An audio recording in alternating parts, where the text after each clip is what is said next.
Assalamualaikum warahmatullahi wabarakatuh.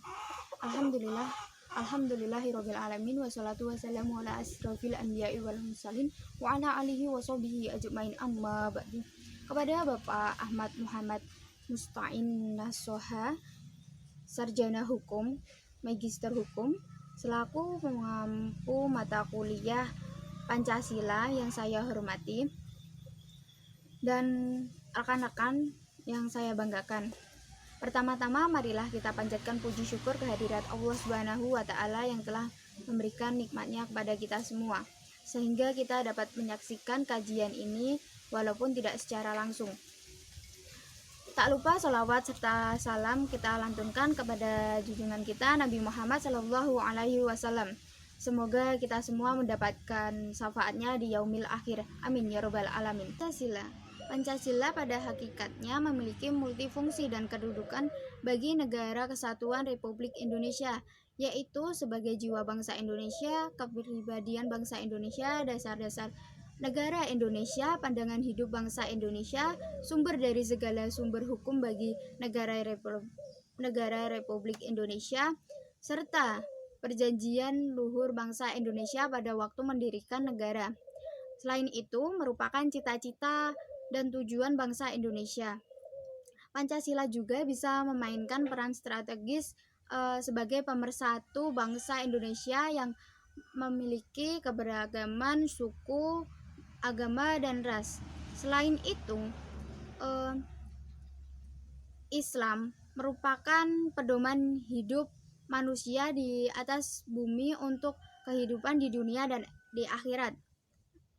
Dengan begitu, dalam konteks ini Pancasila merupakan bagian dari Islam, bukan sebaliknya bahwa Islam bagian dari Pancasila. Kita harus mensamakan pandangan ini untuk menghindari dari salah tafsir yang bisa melahirkan potensi konflik yang tidak diperlukan. Pancasila ini sebagai ideologi dan dasar negara sebenarnya memiliki keselarasan dengan ajaran Islam sebagai agama mayoritas penduduk bangsa Indonesia. Sikap umat Islam di Indonesia yang menerima dan menyetujui Pancasila dapat dipertanggungjawabkan sepenuhnya dari segala segi pertimbangan. Pancasila berasal dari bahasa Sanskerta yaitu panca dan sila. Panca yang artinya 5 dan sila yang artinya dasar atau prinsip-prinsip. Jadi, Pancasila merupakan rumusan dan pedoman bangsa dan negara dalam kehidupan seluruh rakyat Indonesia.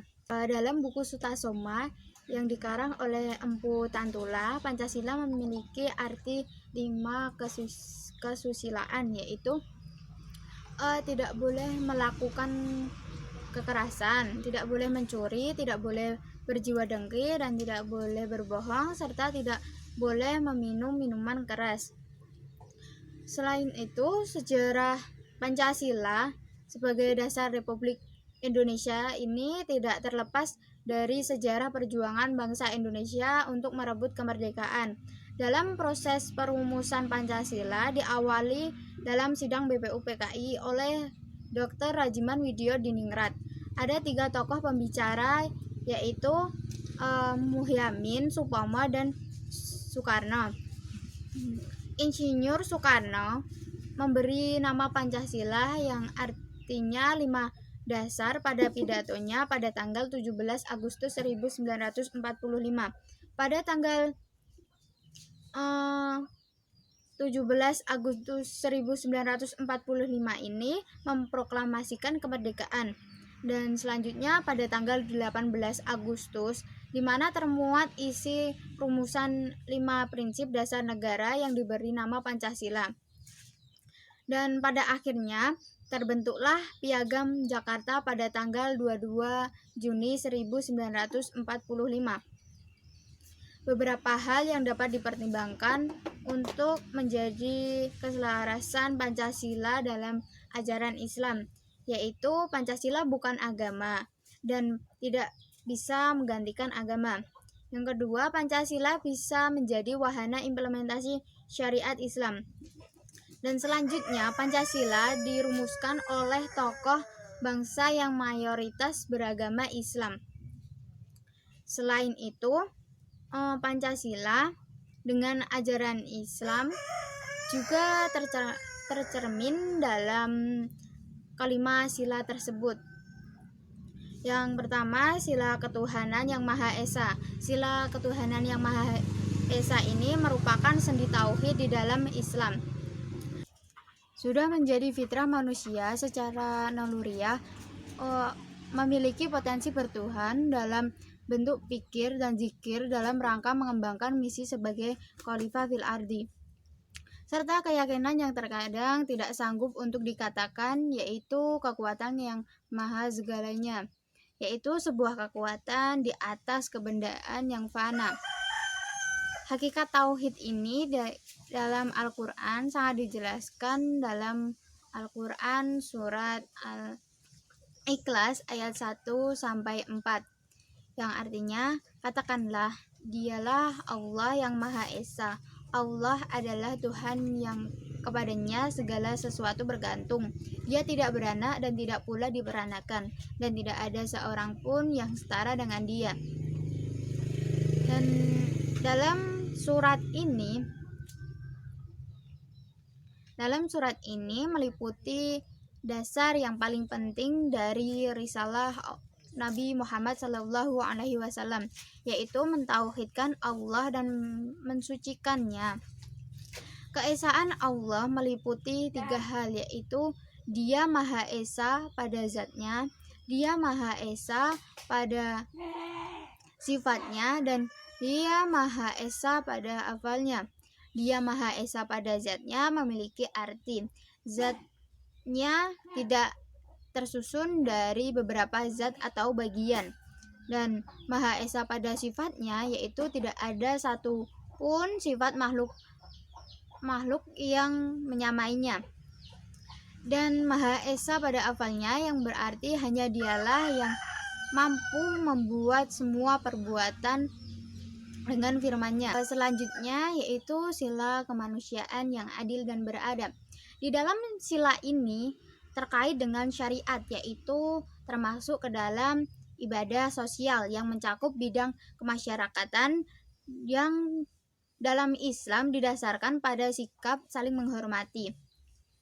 Seperti firman Allah Subhanahu wa Ta'ala dalam Al-Quran surat Al-Hujurat ayat 13, yaitu yang artinya, hai manusia, sesungguhnya kami menciptakan kamu dari seorang laki-laki dan seorang perempuan, dan menjadikan kamu berbangsa-bangsa dan bersuku-suku supaya kamu kenal mengenal.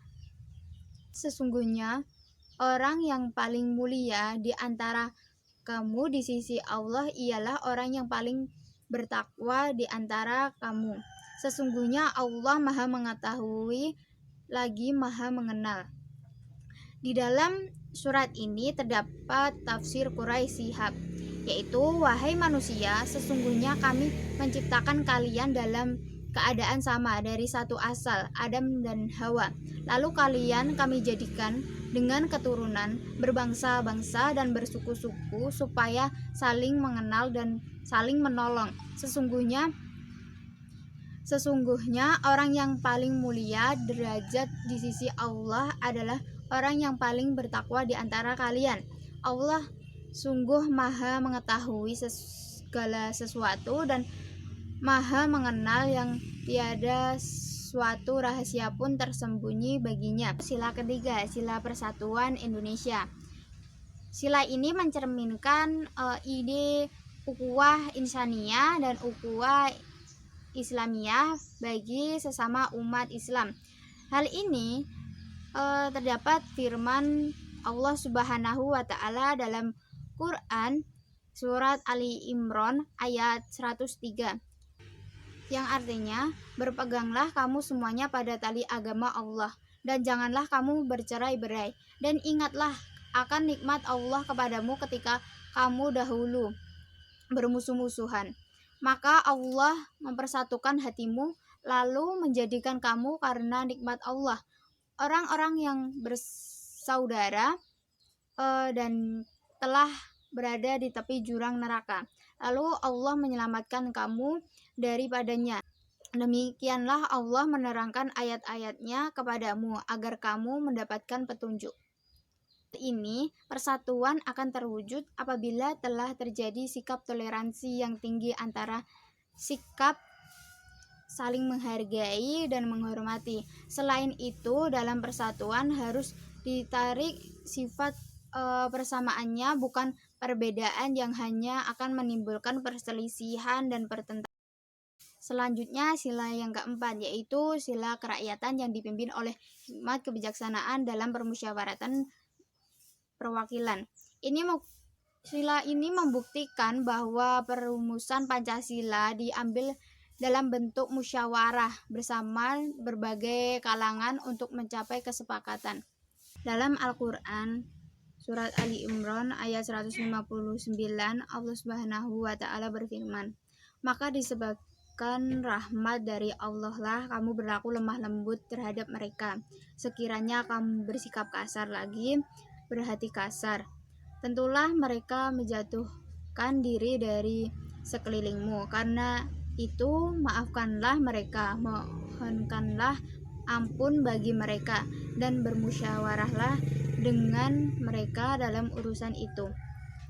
Selanjutnya, sila yang kelima, sila keadilan sosial bagi seluruh rakyat Indonesia. Di dalam sila ini sejalan dengan prinsip keadilan dalam Islam. Lebih spesifikasinya bahwa keadilan yang dimaksud yaitu dalam pemerataan rezeki berupa zakat, infak, dan sedekah.